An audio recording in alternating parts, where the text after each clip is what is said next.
Ladies and gentlemen, welcome to a brand new episode of the No ID podcast. I know we've gone a little raw these last couple of episodes. We're going to try and change up tone a little bit. We're going to discuss a topic called dating in your 30s. I have right here a lovely friend, former co-worker. I don't know what she wants me to call her. This is her first podcast interview. She ain't give me no alias or nothing, but she can go ahead and introduce herself. Hi, my name is Tasha. Hi, my name is Tasha. That was so lame. Yeah, pretty much. So let's go ahead and go get into it. How is dating in your 30s? Trash, pretty much. I mean, for the most part, you just deal with people who don't really want to be honest. They have like a lot of just things that they're going through that they don't truly want to work on, and so they just continue a bad habit of like lying and misleading, essentially. So yeah, it's trash. Yeah. I think because I was single for a minute. Mm-hmm. I think when it comes to like dating in your 30s, it becomes more of a how can I put it? Like a whack-a-mole. Like you kind of trying to hit the mole, trying to win the game, but you can never whack the mole and get the high score.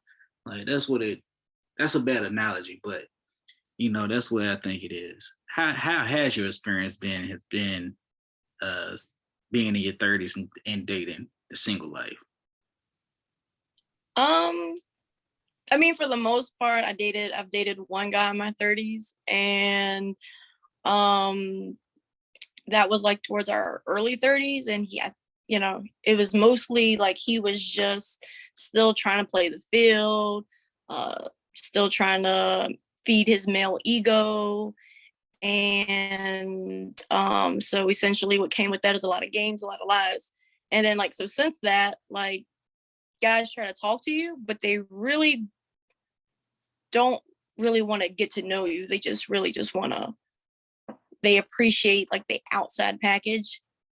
And then when you start to unpack, your baggage per se, they just go ghost. And so like with social media, it just seems like that's an easy thing to do instead of like, saying, hey, this isn't for me, or just have like a real adult conversation.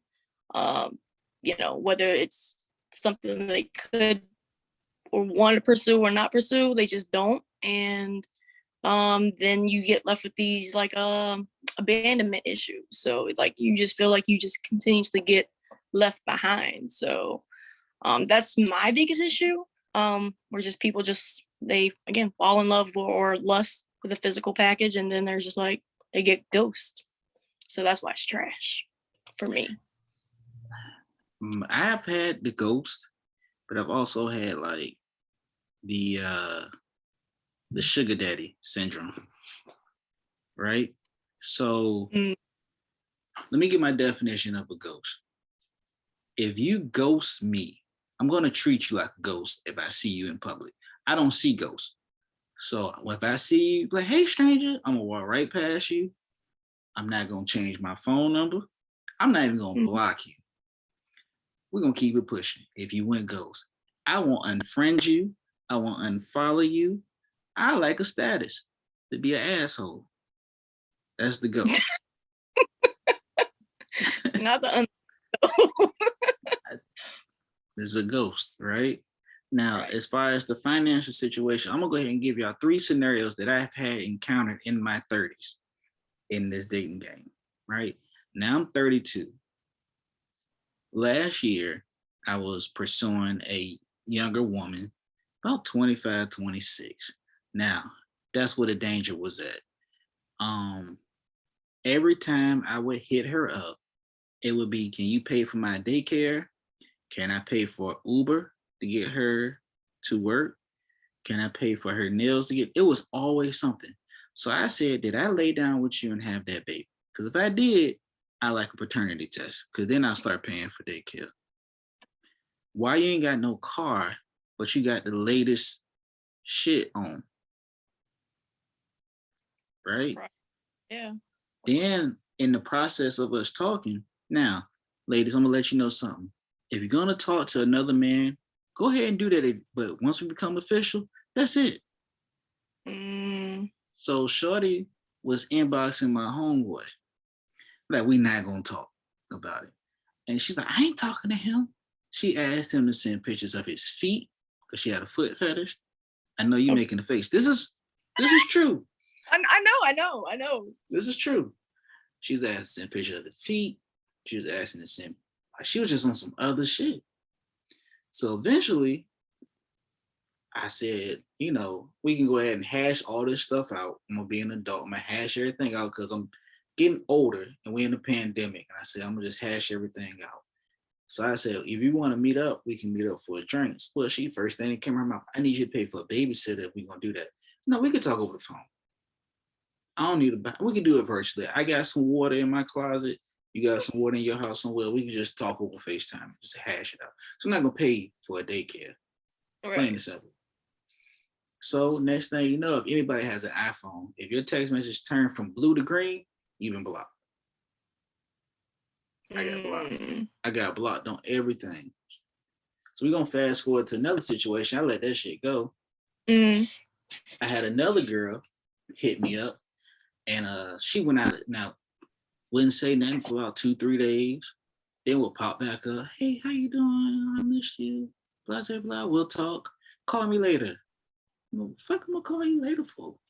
Call me when I'm off the phone. Why would I? How'd I know you off the phone or stop doing what you're doing? The hell, like, I got a time on you or something. So eventually, she asked me when she came back out of town. She says, "I need a carpet cleaner." I said, "Well, I got one. I can come over your house and do it for you. I ain't got no problem." "No, I want you to buy me one. If you buy me one, I give you the cheeks."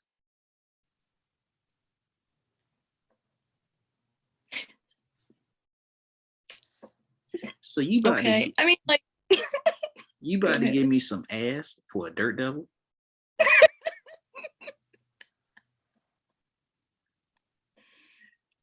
Tasha's always been like a laughable person. I can get her to laugh off of any goddamn thing. It don't matter.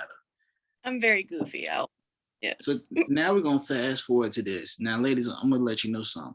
If I'm dating you and I got your number saved in my phone, you are special. But if I ain't got your number saved in my phone, I already know this shit ain't gonna go in. So I just had a girl hit me up and tell me it's $60 for a half hour of 10 to 15 minutes worth of cheeks, and $100 for an hour of me keeping cheeks. It's transactional. This is dating in your 30s now. Now, 25-year-old was in the 30s, but the other ones were in their 30s. One was in their 40s. I'm dead ass serious with this. I don't know what they... Was the Dirt Devil in her 40s? Dirt Devil turned 41. The chick I showed you earlier, she just turned, she ain't in her 40s, but she like 35, 37. Okay, my age. I had to be careful because every time I turned around, she was married, and God bless the dead. Every husband that she had been with and died. So I really don't. Yeah, don't get involved with that. No. No, so this would be my question to you is, essentially I have somebody that my kids call the sneaky link, but me and him have like conversations, but it's just sex. That's just all it is, because I've pretty much given up on dating. And so like he can talk freely about his other partners, and I can talk freely if I choose to date with other people. But it's just him. But he had an interesting topic where a lot of his girls were like getting mixed up.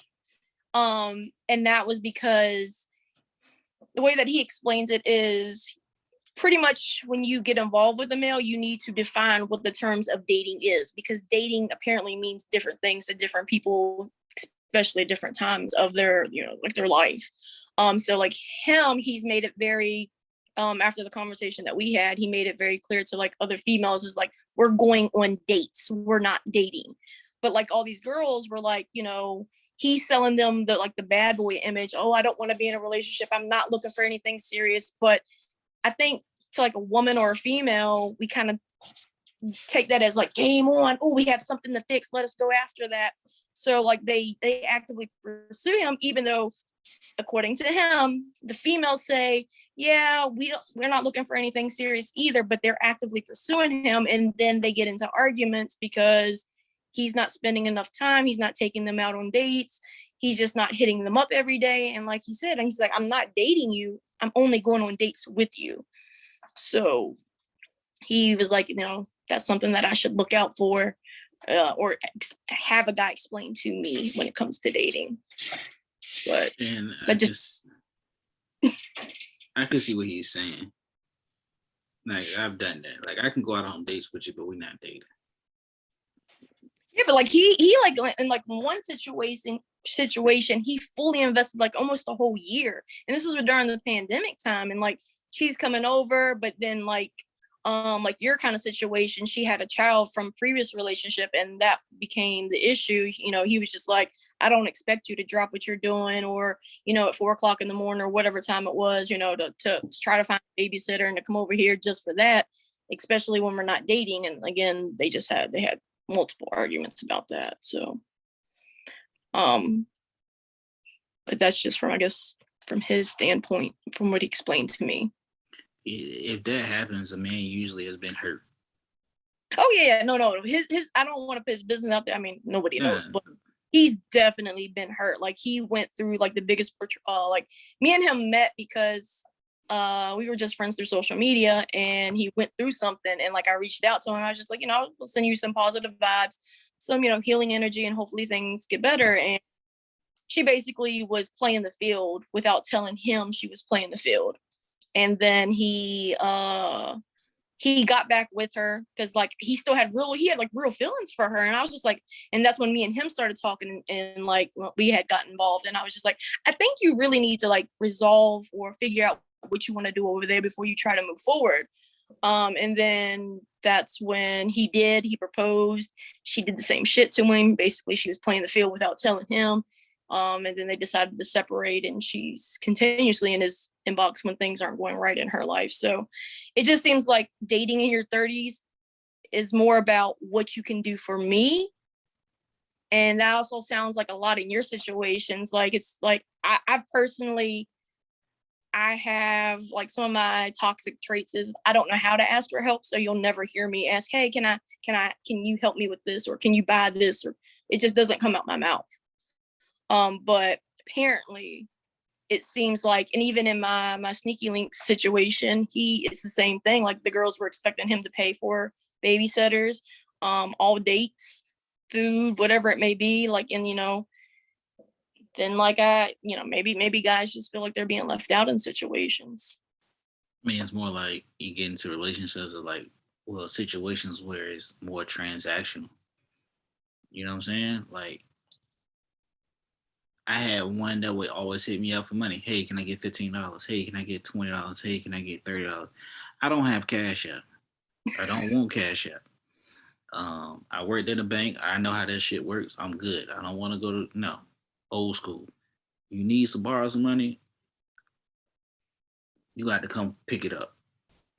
But like, it's got more transactional. Like, it is more like, what can you do for me? I think I've been more, what can you do for me financially? Mm. And like, in those situations, like, some women, if you be honest with you, if you asking for a man to pay for all this stuff, give you money after he done got the cheeks, you are it's involuntary prostitution. I'm sorry. Some people don't agree with me on that one. But I've said that on another podcast before. I think it's pretty much like, I've been in situations where I've literally had the Joe boxers down, ready to go. And they was like, you need to send me some money. I'm like, excuse? I pull my shit up and love. I will beat my meat before I pay for some ass like that. But like, do you think, like, in your situation, because it seems to be like a reoccurring thing, like theme when you're in, like, is there something that you are doing? Do you feel like there's something? Because I've never met somebody, like, I don't have that many female friends, but like, do you think it's something that you're doing that causes? I know what it is. I had to speak with a woman about this, and I had spoke with a man about this. So let's go ahead and break this down, right? When you met me, I was driving that Scion. Yeah. Okay, I don't have that car no more. I Mhm. upgraded. I got a Mustang, Nice. right? Mhm. They see the Mustang. When you met me, we was at the cell phone store. We ain't gonna say the name of the company because we ain't trying to give them no sponsorships. Until they Don't. cut the check to no ID, we good. Right. Okay. They see where I work at. I work for the government. Right? Okay.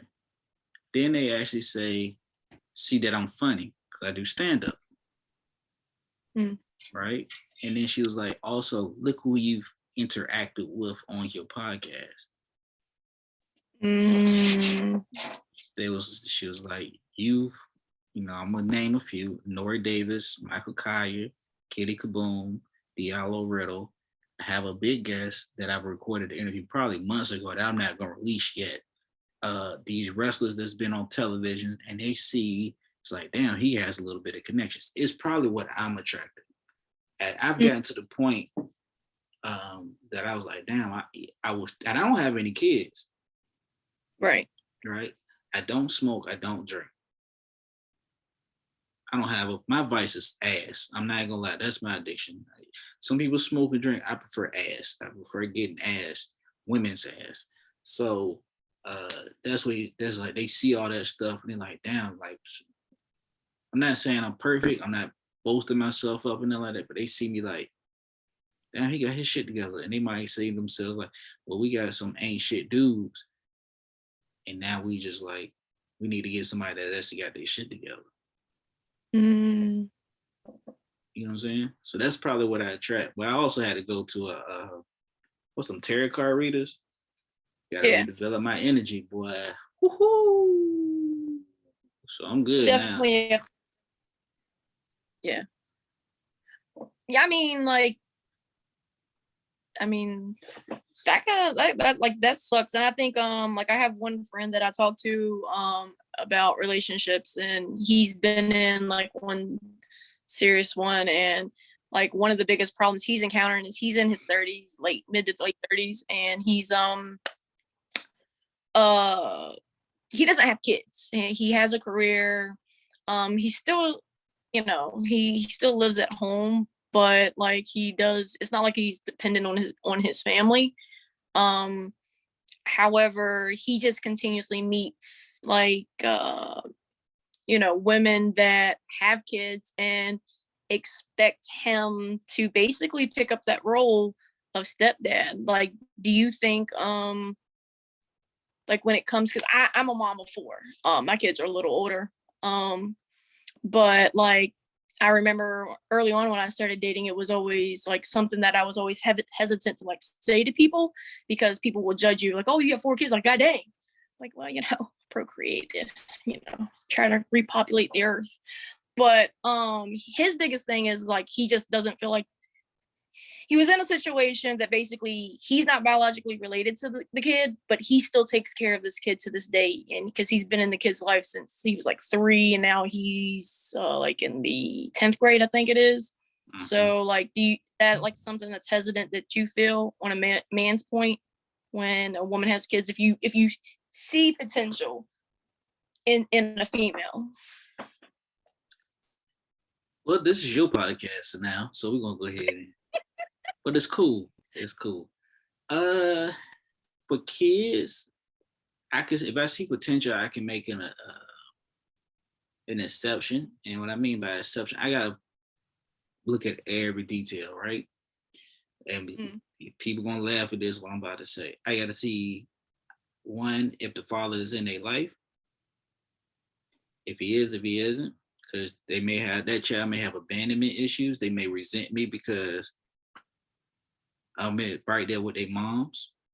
I gotta also see the genetics of this child as well too, because you don't want no ugly babies. No, I ain't about ugly babies. It's about the height. And wait, I don't want to. I'm 5'4". Okay, if a 13-year-old is 5'7", 270 pounds, and one day decides he's gonna smell himself, in the old people sense, and decide he's gonna try and whoop my ass, then I ain't got no. I can't legally touch him. You know what I'm saying? So I done lost that battle. I also gotta look at like why did the father leave the mom? See, we always say like the father left because he wasn't ready in the situation, but what was the relationship that actually made him walk away from a walking heartbeat like that? Like, what did the mama do? Was there in-laws involved, or was the mama's family or friends that just was too much for him to be involved in that child life? Like, what transpired? We got to get both sides of the stories. But yeah, it. Not every man's gonna step up and say they want to take care of another um man's children, and then they gotta look at like the age. Like you say, you got four, so you have older kids. So I'm good. If I was trying to date you, I'm good because you got older kids. Now, Gotcha. if you had four and nobody was above the age of 10, Yeah.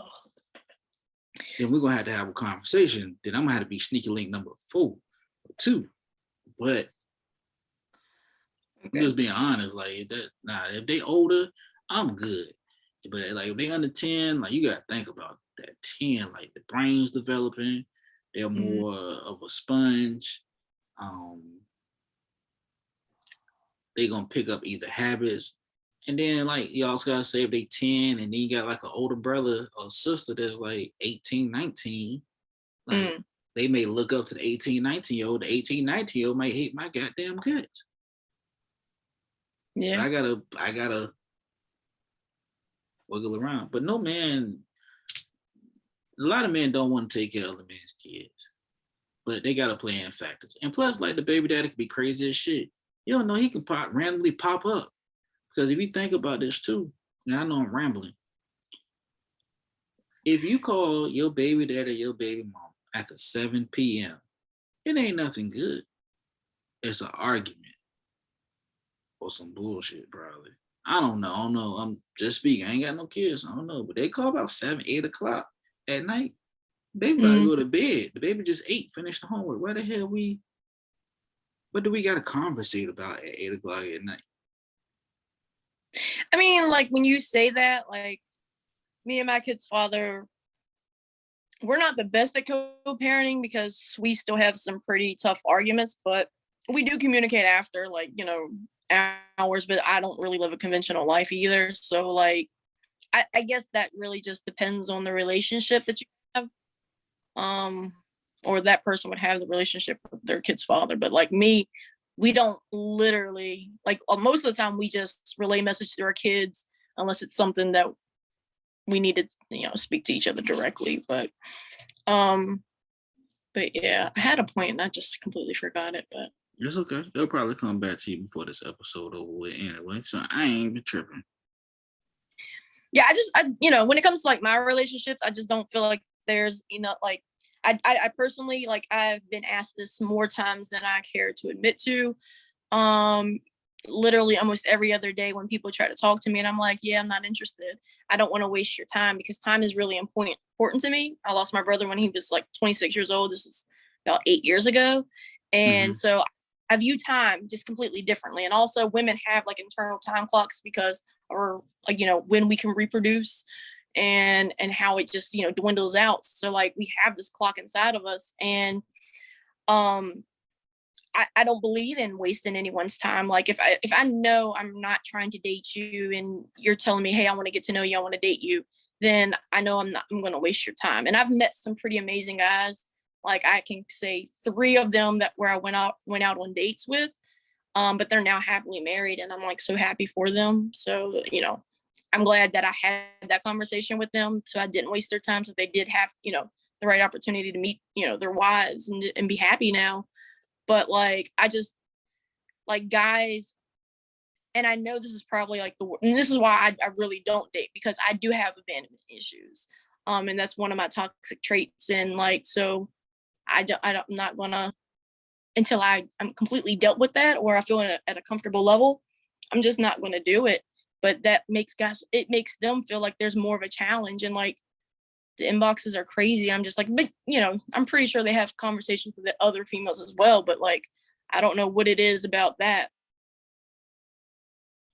makes want to try to date me more. And I'm like, no, you know, All you gotta do It's is not. tell me no one time. You're not interested. You're not looking to date. Cool.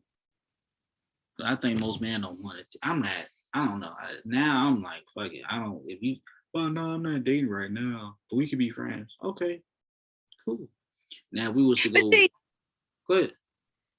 But see, to me, that's I think like I'm setting guys up into a situation because the way that I live my life is that I'm able to offer a man two things. It's very simple. It's very cut and clear. I can offer you pussy, or I can offer you a friendship.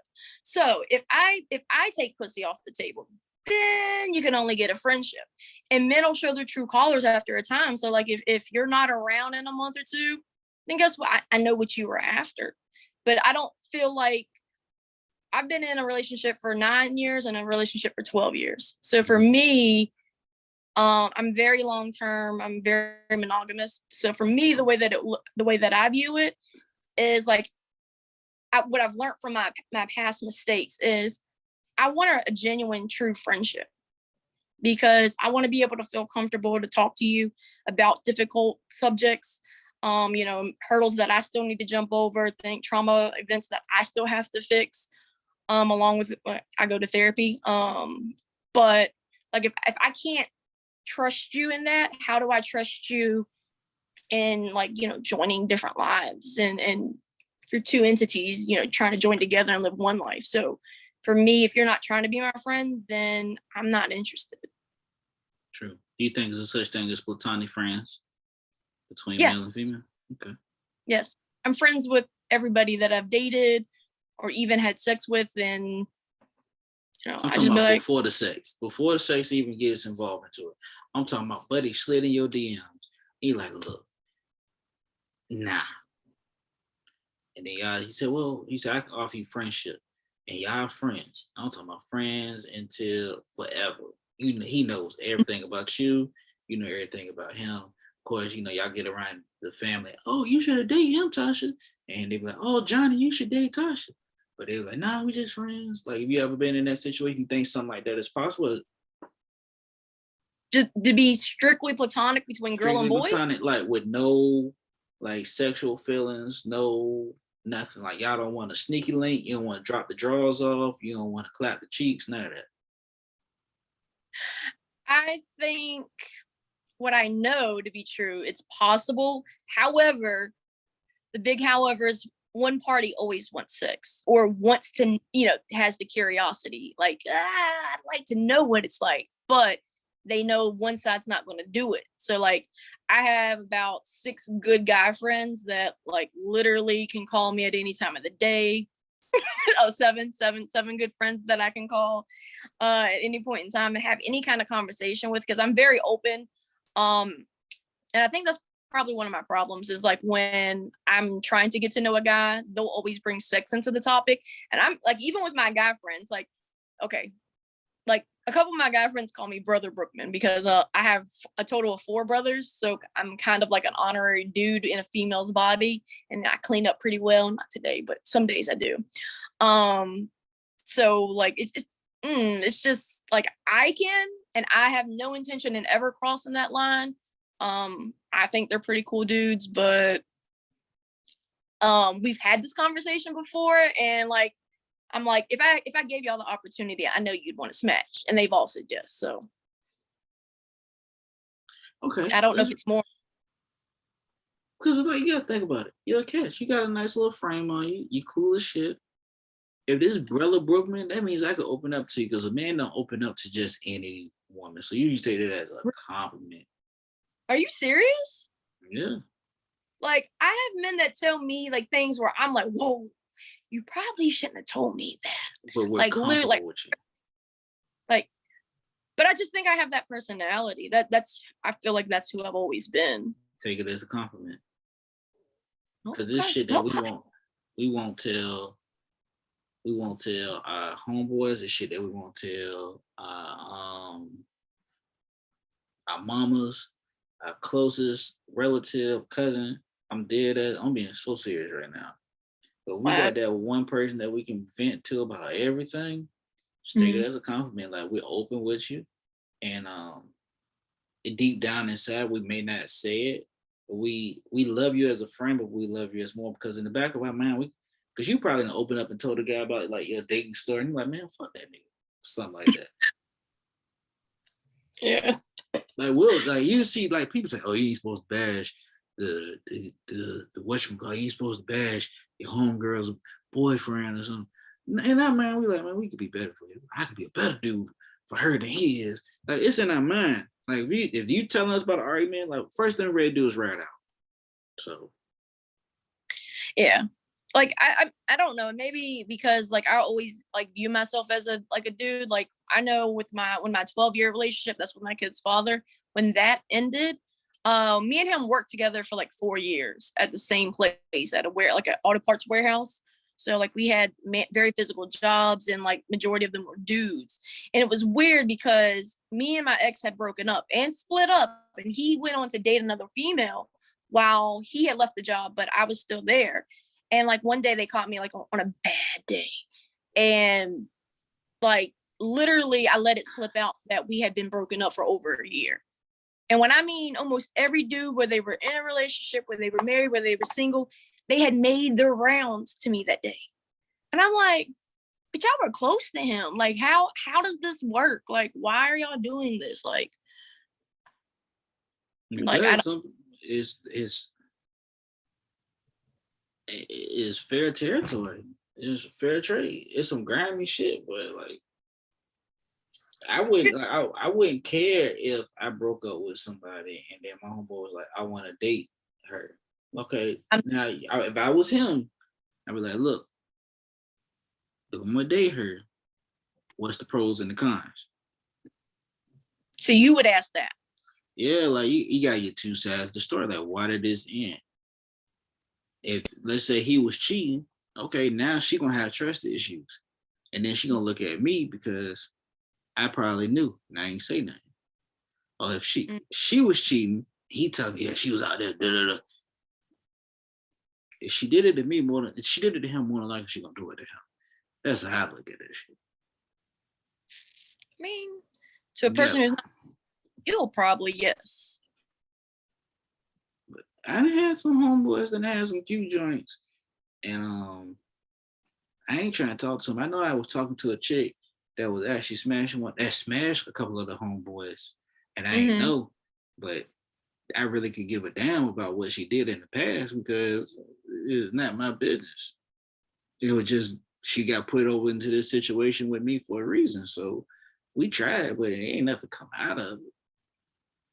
Right. I think that and that's one of the ones that literally, I don't think it was Dirt Devil, but this was another chick that was like 40 or something. Then she ended up talking. I don't know. She just lied too much for me. I like she one of those people. You ever met somebody that just lies so much you think it's the truth? Like the weatherman can say it's raining outside. She can say it's raining outside, but you gonna still go outside to see if it's raining outside. Like, and that didn't make sense what I said one time. Think about it, but it is what it is. So before we close this out, hi, my name is Tasha. Yeah. What advice do you have for those that are dating in the 30s, trying to get out the sneaky link situation, trying to get out the friend zone, trying to be Latasha Brookman, Mr. Latasha Brookman? I just think it's time for us people that are in our 30s to grow up. I think it's really imperative that if you have some trauma that you need to just deal with that, learn some healthy coping mechanisms. There we go, that word. And to just be honest, I think we just really live in a time of social media where everybody is only impressed by the likes, by what's going on in people's lives, how good it looks on social media, but it's not really happening on paper behind the camera. To just really be honest and want to grow. I just don't think we're the generation really wants to really be in relationships, honestly. just be honest. That's just the thing. If you're there for sex, let it be known. If you're there for sex with other people, let it be known. If you want to just deal with that one person, let it be known. Because I think at the end of the day, we're lying and saying, oh yeah, we're comfortable with this, but we're really not. And we really do want to be in a relationship. So from my other guys' perspectives, I'm not ready to be in a relationship, but from theirs, females need to be honest and males need to be honest about what they want and what their intentions are. So just be honest. She just dropped the jewel on you guys. Same thing, but I'm gonna just say it like this: make sure you like, share, subscribe. The No ID podcast. Trust me, it's all over the place. I know that's why it's called No ID. Follow us on Instagram at No ID Podcast. You can follow me at strictly_Rome on Instagram and on Twitter. Make sure you hit that link in the bio, subscribe, view the content. My next performance, I will be doing a couple of open mics. I have the November 4th, I'll be at the Virginia Beach Zadis Theater at 8:30 performing in the Virginia Beach Comedy Festival. You can also catch me in December as well too. I believe it's December 18th. I will be hosting in collaboration with Shark City Drum Corp and performing some original content as well too. But make sure you guys support Black content creators as well. This is Tasha's first podcast. We talk like this when we used to work at that cell phone company anyway. So she's always been a good vibe, good energy. So whatever she got going on or whatever she's got going in the future, make sure you follow her. And I'm gonna just also say this too, to any of the fellas out there, if you see me post her picture, be respectful. Don't slide in her DMs to be all out of pocket. She's coming up here as a favor to me. So don't get your ass whooped over a comment. It's okay. Thank you so much, Tasha. I appreciate you. Hey, look, when you ready to go out for that drink or that cheesecake, I got you, son. All right, you pick a date. I owe you. All right. Bye. Bye.